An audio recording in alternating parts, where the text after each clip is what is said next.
Assalamualaikum warahmatullahi wabarakatuh. Berjumpa kembali dengan kami statistikian.com bersama dengan saya Anwar Hidayat akan menjelaskan tutorial regresi data panel menggunakan aplikasi RStudio. Seperti biasa, rekan-rekan untuk lebih memahami tentang regresi data panel dan juga bagaimana memahami aplikasi RStudio, bisa browsing ya, membaca artikel kami di website statistikian.com seperti yang tampak di layar ini. Selain itu kami juga menyediakan jasa layanan untuk olah data. Jadi kami bisa membantu tugas akhir teman-teman atau tugas untuk melakukan penelitian supaya mudah, nanti bisa kami bantu dengan biaya terjangkau ya. Baiklah, kita kembali lagi untuk menjelaskan tutorial melakukan regresi data panel ya. Di regresi data panel menggunakan aplikasi RStudio. Kami juga sudah membuat tutorialnya di website kami ya, dalam bentuk artikel. Rekan-rekan juga bisa membaca seperti yang tampak di layar ini. Baiklah, bagaimana secara visual ya untuk melakukannya akan kita tampilkan dalam tutorial ini. Jadi yang pertama kali Bapak Ibu atau rekan-rekan harus mempunyai aplikasi yang namanya RStudio terlebih dahulu. Jadi memang RStudio ini aplikasi yang open source ya, jadi tidak perlu membayar atau gratis. Powerful ya, bisa melakukan analisis berbagai macam, sangat powerful, kemudian cepat juga ya, tidak membutuhkan spek komputer yang berat ya. Hanya saja kelemahannya adalah ini harus sedikit memahami bahasa pemrograman. Jadi seperti itu. Jadi kalau teman-teman udah terbiasa dengan bahasa pemrograman, akan lebih mudah untuk memahaminya ya. Walaupun tidak pernah memahami, kalau belajar pelan-pelan mungkin bisa, dan mudah-mudahan dengan tutorial dalam bentuk video ini akan mempermudah teman-teman ya untuk bisa melakukan analisis sendiri menggunakan RStudio, di mana dalam tutorial ini akan kita jelaskan tentang data panel, regresi data panel, yang secara umum sudah kami jelaskan di artikel juga seperti apa data panel itu, yang terdiri dari analisis fixed effect ya, efek tetap, kemudian random effect atau efek acak, dan juga common effect ya, seperti OLS biasa. Dan spesifikasi modelnya meliputi uji Hassman, Cho, dan LM test ya, untuk memilih di antara ketiga model itu mana yang terbaik. Jadi teman-teman harus memahami itu dulu. Baiklah, langsung kita buka aplikasi RStudio kita. Seperti ini tampilannya ya. Komen atau perintahnya nanti akan kita tulis di jendela ini. Sedangkan ini adalah environmentnya ya. Jadi file-file nanti akan muncul di sini. Kalau plot nanti dan paket ada di sini ya. Jadi langkah pertama teman-teman harus mempersiapkan datanya dulu. Sebagai contoh, dalam analisis ini kita sudah mempersiapkan terlebih dahulu datanya ya.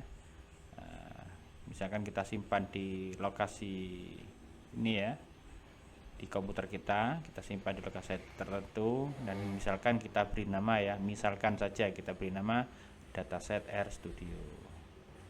Jadi seperti ini, kita siapkan dulu datanya dalam bentuk Excel, di mana nanti akan kita impor data di Excel tersebut ke dalam aplikasi RStudio.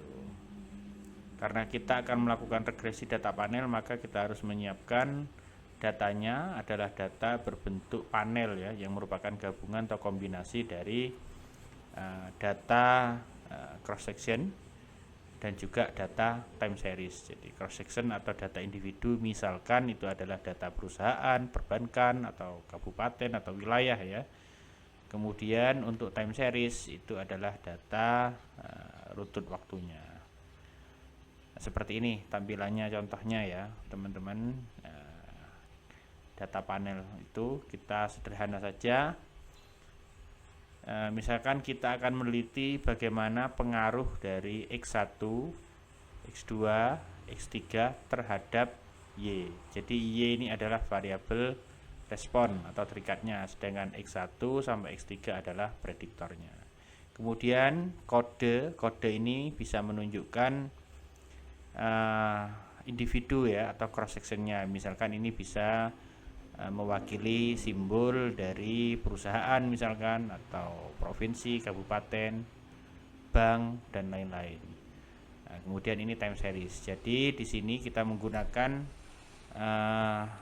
cross sectionnya ada 15 ya. Ada 15, misalkan 15 perusahaan.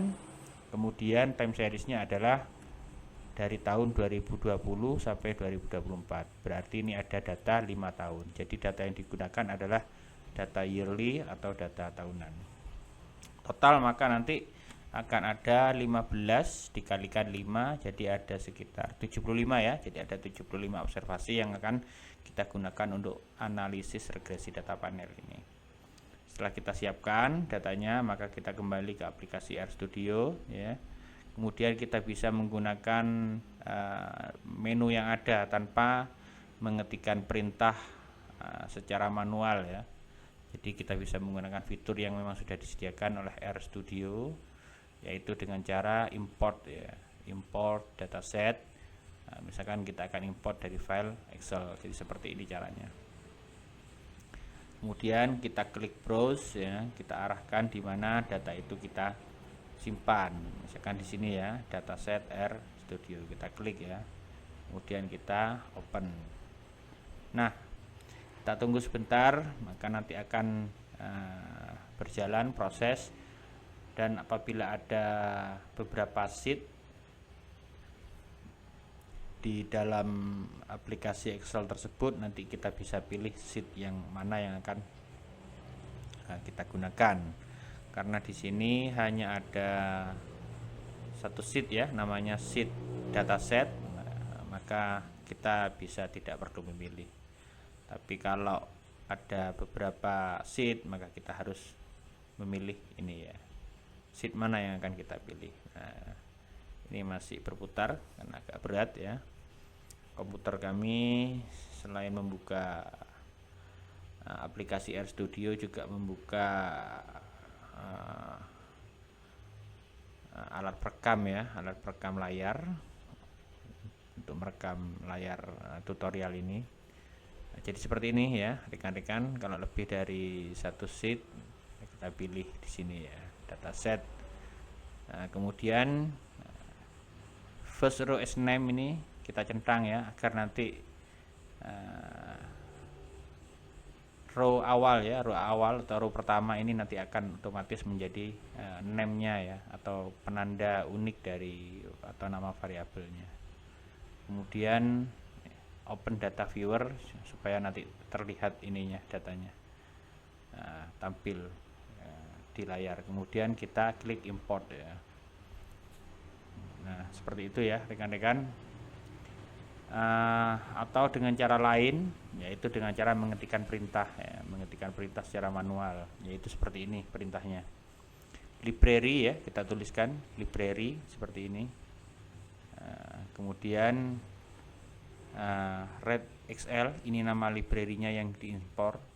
Kemudian kita membuat vektor namanya dataset RStudio red Excel, dataset RStudio XLSX ya. Kemudian sheet yang dipilih adalah dataset. Kemudian ada perintah view, melihat vektor yang baru dibentuk tadi. Jadi ini mengarah kepada vektornya ya. Jadi akan terlihat nanti tampilannya. Itu kalau dengan cara manual. Jadi seperti ini, hasilnya nanti tulisannya seperti ini. Nah, ini datanya ya Bapak Ibu sekalian, rekan-rekan, sudah seperti yang ada di Excel. Kita cek apakah benar. Nah, ternyata sudah sesuai ya, sudah sesuai. Ini ada 75 observasi. Oke, lanjut. Setelah kita mempunyai vektor data ini ya, dataset RStudio, maka kita akan supaya data ini vektor awalnya ini aman, tidak berubah, maka kita akan membuat vektor baru yang mewakili dari vektor tersebut dengan cara mengetikkan seperti ini ya di perintahnya, dataset sama dengan dataset RStudio, kemudian kita enter. Nah, otomatis nanti dataset ini isinya adalah sama dengan dataset RStudio. Data aslinya ada di dataset RStudio, ini tidak akan berubah atau hilang. Jadi seperti itu. Selanjutnya kita akan menginstal paket ya untuk regresi data panel. Di dalam RStudio kita membutuhkan sebuah library untuk mempercepat pekerjaan kita, yaitu dengan cara install ya. Jadi seperti ini teman-teman, kita menyiapkan komennya dulu supaya tutorial ini lancar ya. Kita siapkan di notepad, nanti tinggal di kopas saja di windownya komennya RStudio. Jadi install titik paket ya, seperti itu cara menulisnya. Kemudian dalam kurung, dalam tanda petik ditulis PLM. Nah, terlihat ya di layar ya rekan-rekan ya. Kemudian kita enter. Nah, ditunggu sebentar. Ini ada tanda merah di sini, ini berarti masih proses instalasi. Dan ini harus terkoneksi dengan internet. Jadi karena ini otomatis akan mendownload dari servernya. Selanjutnya langsung install di environment kita ya, di environment kita di RStudio kita ya, supaya nanti kita bisa melakukan perintah-perintah menjalankan regresi data panel di RStudio ini dengan cepat. Jadi seperti itu. Karena masih proses, kita persiapkan dulu ya perintah selanjutnya ya, sambil memahami bahwasanya untuk analisis regresi data panel, langkah pertama adalah kita melakukan spesifikasi model. Mana yang terbaik antara Common Effect Model atau kita singkat CEM ya, kemudian apakah FEM, Fixed Effect Model, kita singkat FEM, atau REM ya, kita singkat REM, ini adalah singkatan dari Random Effect Model. Untuk menentukan mana yang terbaik antara Common Effect dan Fixed Effect adalah menggunakan geotest. Jika terima H1 ya atau signifikan, maka akan kita pilih FEM.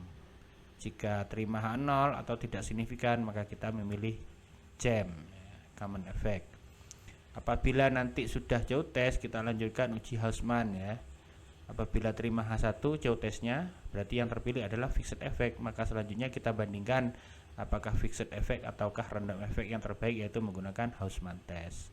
Jika signifikan, maka yang terpilih adalah Fixed Effect. Nah, Fixed Effect itulah yang akan nanti kita gunakan sebagai model akhir. Tetapi jika Random Effect yang terpilih, maka selanjutnya kita akan memilih ya, apakah yang terbaik itu Random Effect ataukah Common Effect, yaitu dengan uji yang disebut dengan LM test ya, atau Lagrangian Multiplier Test.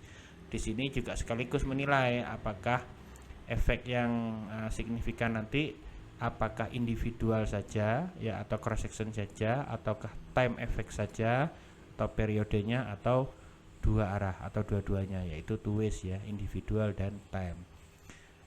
Jadi seperti itu.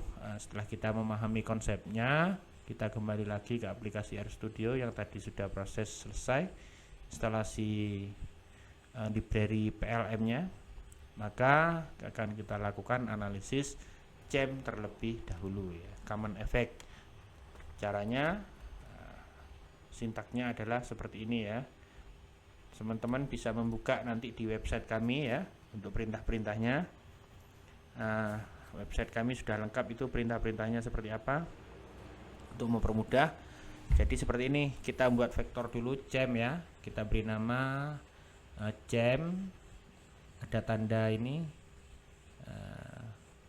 kurang dari ya, kurang dari dan strip. Nah, ini menunjukkan ini kita membuat vektor yang kita beri nama CEM ya, berisi fungsi dari perintah PLM tadi, perintah library PLM, di mana persamaan yang digunakan adalah ini ya, persamaannya. Jadi Y sebagai variabel terikat, kemudian dipengaruhi oleh X1, X2 dan X3. Kemudian koma, kemudian data yang digunakan adalah dataset, modelnya adalah pooling ya. Pooling ini artinya berarti kita melakukan common effect. Nah, selanjutnya adalah kita menampilkan tampilan dari hasil common effect vektor tadi itu dengan summary CEM atau GEM. Kita enter. Oh sebentar, kok ada error ini ya.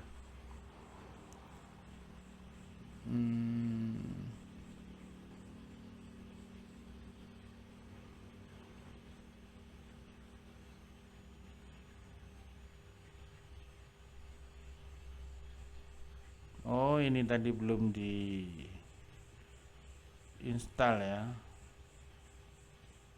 Oh, sebentar. Ini ada kekeliruan.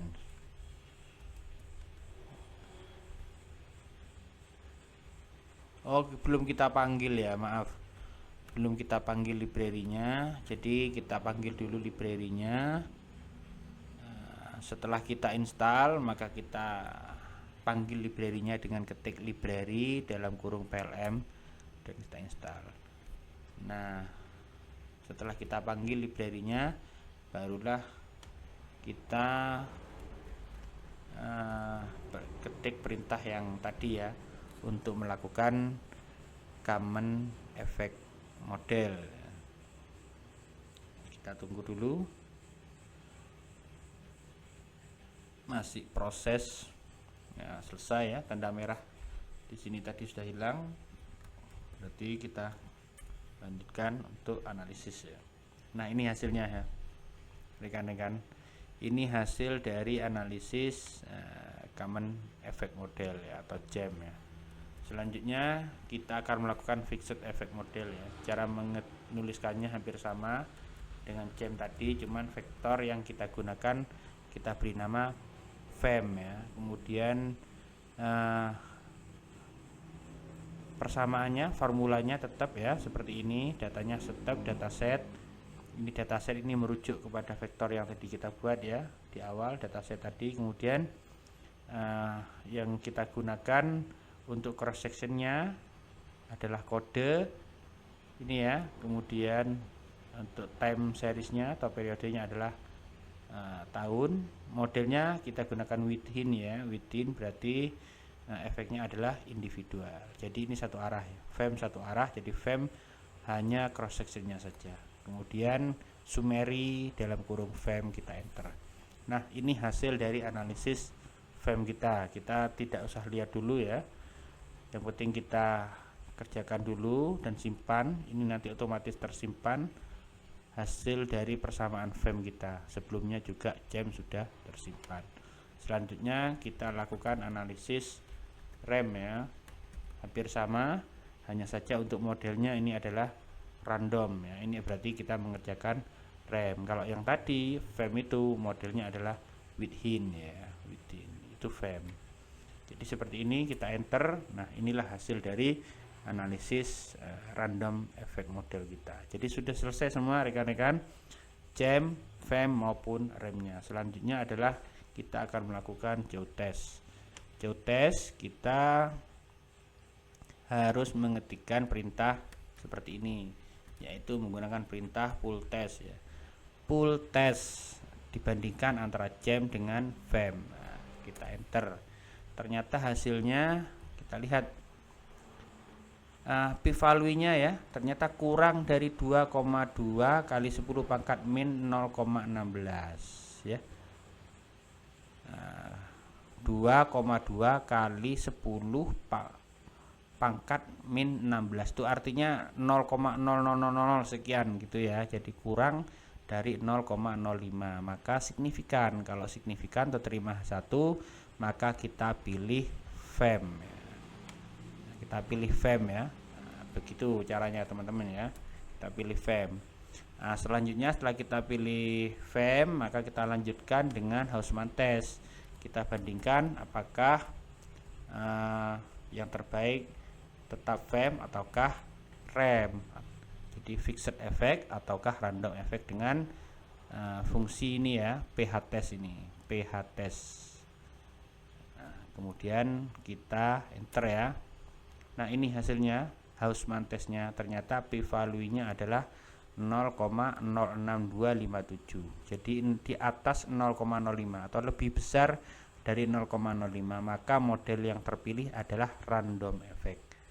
Oke, teman-teman ya. Jadi yang terpilih adalah random effect. Maka kalau sudah terpilih random effect, kita lanjutkan dengan LM test ya. LM test ini kita gunakan metode untuk menentukan apakah two-way itu signifikan atau tidak ya. Dengan perintah ini PLM test, rem ya, PLM test rem, kemudian efeknya two-way, tipenya ini adalah Bruce Pagan ya. Ternyata hasilnya 1,283 kali 10 pangkat min 0,14 jadi 0,00 sekian ya. Berarti efek two-way atau dua arah ya itu signifikan. Berarti sebenarnya ini bisa dilakukan random effect menggunakan efek individu dan juga efek waktu. Nah, begitu ya. Tetapi akan kita cek lagi apakah efek individu itu signifikan. Efek individu saja ya.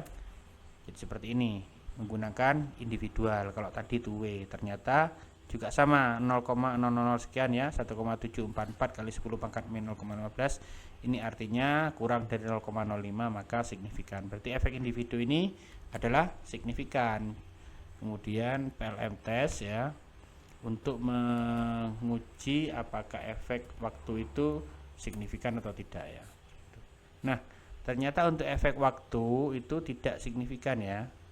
Untuk efek waktu tidak signifikan karena ini p-value-nya 0,4239. Di atas 0,05 berarti terima 0. Artinya efek waktu nanti efek periode atau efek time itu tidak signifikan. Jadi kita akan memilih efek individu karena efek individu saja inilah yang signifikan ya. Maka random effect kita adalah random effect model individu yang tadi sebenarnya sudah ditetapkan di sini, model random effect individual. Nah, ini ya rekan-rekan ya. Jadi random effect yang kita kerjakan tadi itu adalah random effect yang sifatnya individual. Jadi kita lakukan kita pilih ya model terakhir yang kita gunakan, model terpilihnya adalah random effect. Jadi kita panggil kembali dengan cara summary rem ya, kita panggil kembali random effect yang sudah kita kerjakan atau kita running tadi. Nah, seperti ini hasilnya ya. Jadi rekan-rekan bisa membaca ini, nanti akan kita jelaskan bagaimana interpretasi dari rem ini ya. Selanjutnya kita akan melakukan diagnostic test dulu ya. Apakah ini memenuhi syarat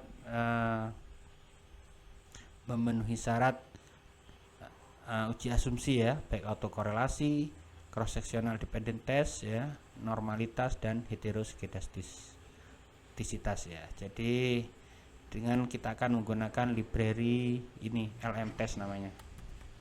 Kita panggil, kita ketikkan di komen ini library dalam kurung ya, dalam tanda petik 2 LM test, kita enter, maka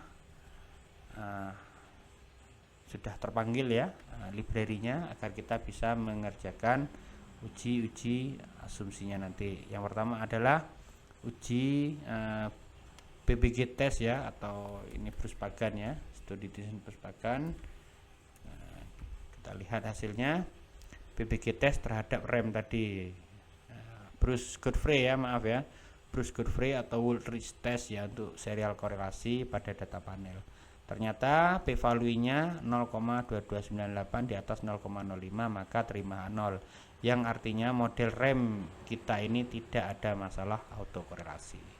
Jadi kalau signifikan kebalikannya adalah ada autokorelasi. Selanjutnya kita akan lakukan PCD test ya, atau cross sectional dependent test, PGD test ya dalam kurung rem, maka hasilnya nah ini berarti terdapat cross sectional dependent di dalam model data panel karena p-value-nya 0,002795 atau kurang dari 0,05 atau terima H1.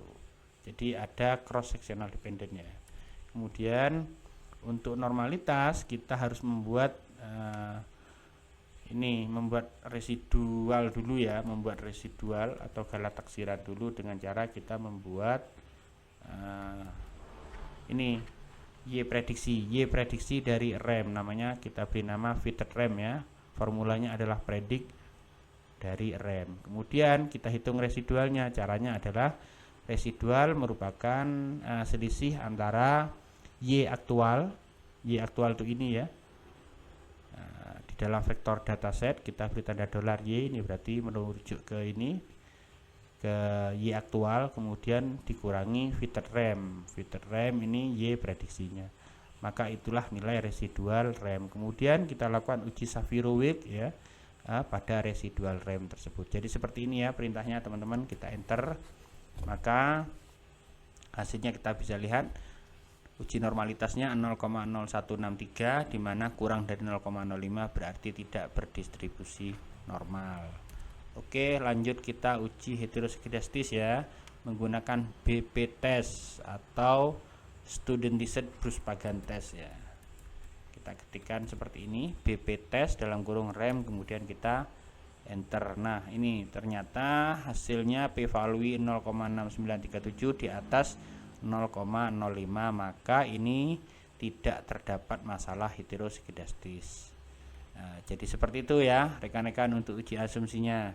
Kemudian bagaimana membaca hasil analisis remnya? Kita kembali lagi ke hasil analisis rem tadi di perintah summary rem ya. Ini hasilnya. Nah, kita baca. Nah, ini ya koefisiennya. Kita lihat nilai hasil uji parsialnya ya. Ini adalah hasil uji parsial. Nah, di sini. Ini hasil uji parsial ya. Apakah berapa sih besarnya pengaruh X1 terhadap Y di sini sebesar min 0,066878. Nah, ini nilai koefisiennya. Standar errornya ini, kemudian Z hitungnya ini ya. P-value-nya yang di sini. Ternyata X1 itu p-value uji parsialnya adalah 0,0876, lebih dari 0,05 berarti terima H0 atau tidak signifikan. Begitu juga X2-nya terima H0 atau tidak signifikan. X3 juga di atas 0,05 atau terima H0 juga. Nah, itu adalah hasil dari uji parsial ya. Kemudian untuk nilai R square-nya itu di sini 0,072382 ya. Nilai adjusted-nya 0,03, ini kecil sekali di bawah 50%. Berarti memang tidak kuat prediksinya ya dengan menggunakan rem ini. Dan hasil uji simultannya ini bisa dilihat di sini. Nilai chi-square-nya 5,54 ya, kemudian p-value-nya 0,13626. Lebih dari 0,05 berarti terima H0, atau yang berarti secara serentak semua variabel itu tidak signifikan dalam mempengaruhi Y jika menggunakan model random effect. Nah, oke, seperti itu ya rekan-rekan. Karena random effect ini ternyata tidak signifikan baik secara parsial maupun simultan, rekan-rekan sebenarnya juga bisa memilih model-model yang lain ya. Nah, model misalkan general least square atau FGLS, ataupun bisa memilih fixed effect model ya. Nah, seandainya tadi pada analisis kita itu yang terpilih hasil dari Hausmann test itu adalah ini ya, ternyata itu FEM, maka teman-teman akan melanjutkan ke analisis FEM seperti itu. Baiklah teman-teman ya,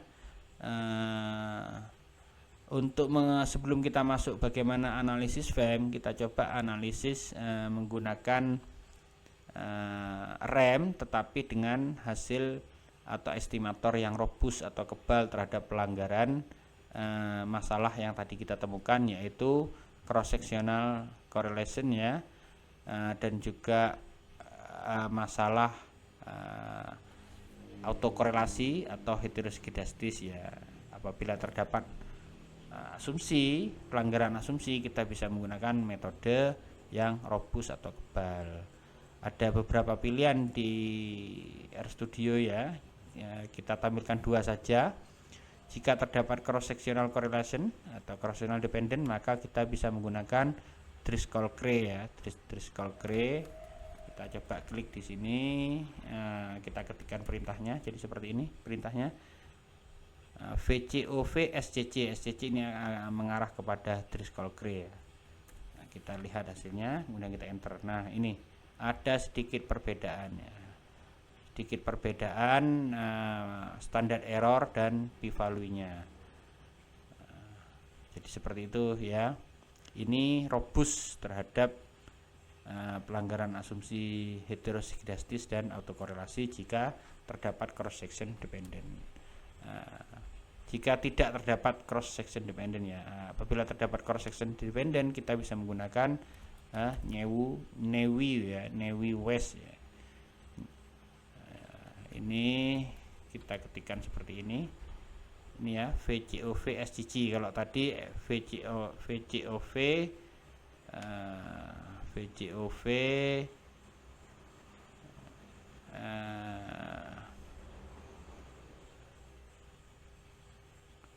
jadi berbeda ya. Jadi nanti kalau Driscoll Gray itu berbeda dengan Naive West ya. Jadi di sini ini tadi coba kita lihat di artikelnya ya, di artikel yang kita tulis kodenya ada sedikit perbedaan dalam kodenya ya. Kalau untuk Driscoll Gray itu VCOV SGG ya kodenya ya. Nah, sedangkan yang lain bisa diganti VCOV HC, VCOV NW. NW ini Naive West ya, Naive West, VCOV BK ya, dan VCOV DC. Jadi kalau Naive West itu NW ya, jadi ini kita keliru tadi. Sebenarnya ini adalah kalau untuk Naive West itu adalah VCOV NW ya. Jadi seperti ini. Coba kita klik di sini. Nah, ini hasil dari Naive West ya. Jadi ada sedikit perbedaan dengan Driscoll Gray. Ini robust juga terhadap masalah asumsi heterosikdastis dan autokorelasi, tetapi jika terdapat cross section dependent. Nah, seperti itu untuk rem saya kira sudah selesai. Sekarang kita masuk ke analisis FEM ya. Seandainya Hausmann test tadi menunjukkan terima satu. Oh maaf, ini sebelum masuk ke FEM kita ada yang ketinggalan, yaitu kita untuk melihat efek acak ya, namanya random effect, berarti ada efek acak yang masuk di dalam model. Seperti apa efek acak itu di dalam notasi persamaannya bisa dibaca di artikel kami ya.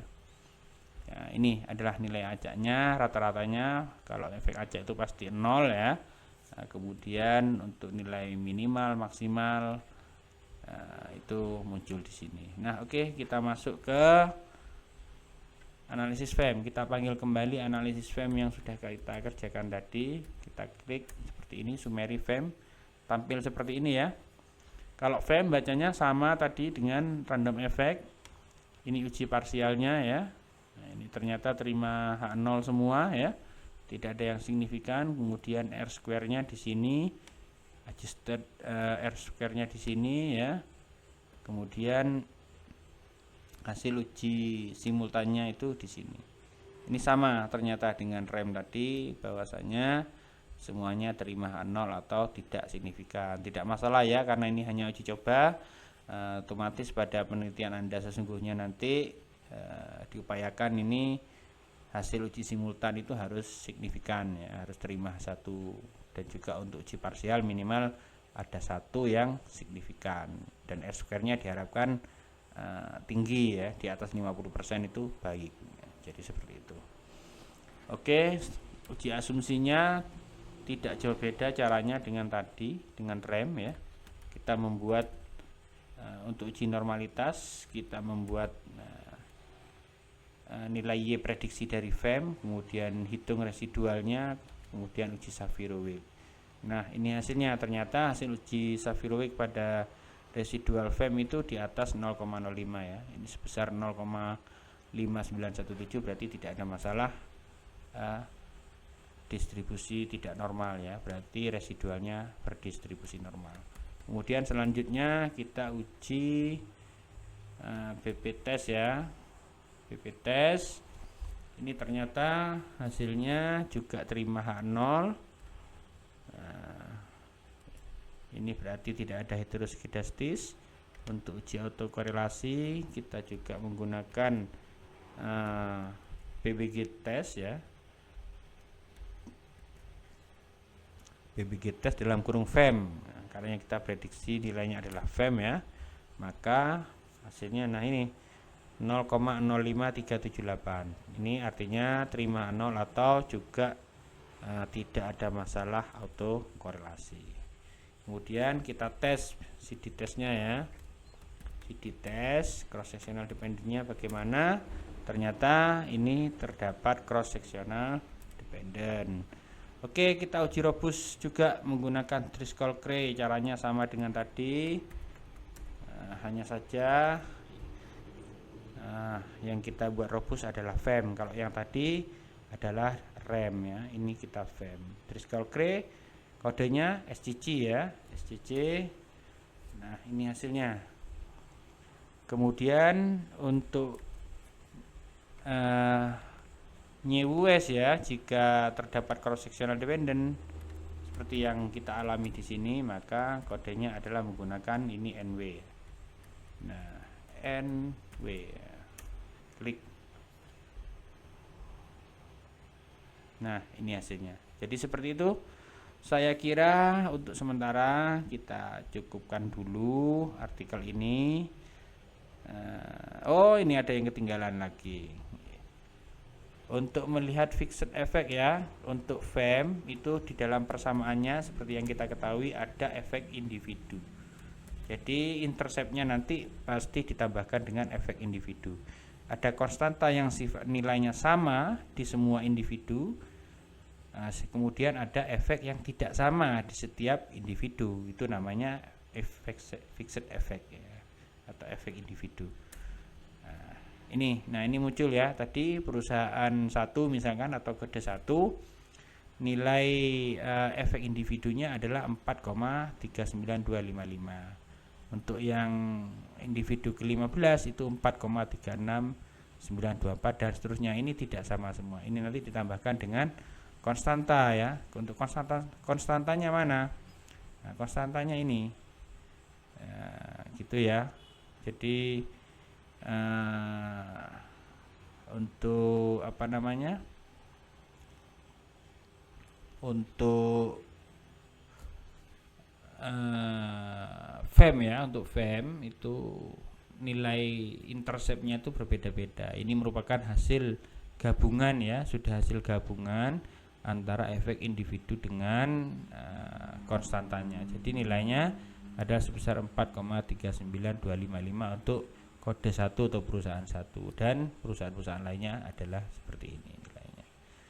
Jadi itu untuk fixed effect. Bagaimana notasinya, penulisan kode notasi persamaannya nanti bisa dibaca di artikel kami ya. Kemudian selain itu kita bisa mengecek multikolinernya ya dengan menggunakan metode ini ya, metode seperti ini. Kita uji Pearson product moment antara X1 aktual ini dengan X2. Caranya seperti ini. Core ya, menggunakan perintah core test X1 dengan X2. Jadi pada vektor dataset, nah ini ya, vektor dataset data X1 dikorelasikan dengan X2. Kemudian X1 dengan X3, X2 dengan X3. Nah, kita lihat hasilnya seperti apa. Nah, seperti ini hasilnya.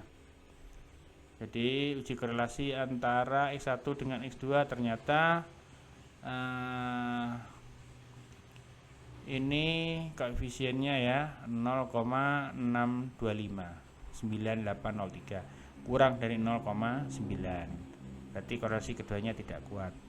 Sedangkan X2 dengan X3 0,571, X1 dengan X3 ini 0,863. Jadi tidak ada yang melebihi 0,9, berarti tidak ada masalah multikolinear. Jadi seperti itu ya teman-teman, saya kira sudah cukup. Untuk lebih lanjut teman-teman bisa baca di artikel kami, atau jika kesulitan untuk mengerjakan analisis regresi data panel dengan RStudio bisa menggunakan jasa kami. Saya kira saya akan mencukupkan itu saja. Terima kasih. Wabillahi taufiq wal hidayah. Assalamualaikum warahmatullahi wabarakatuh.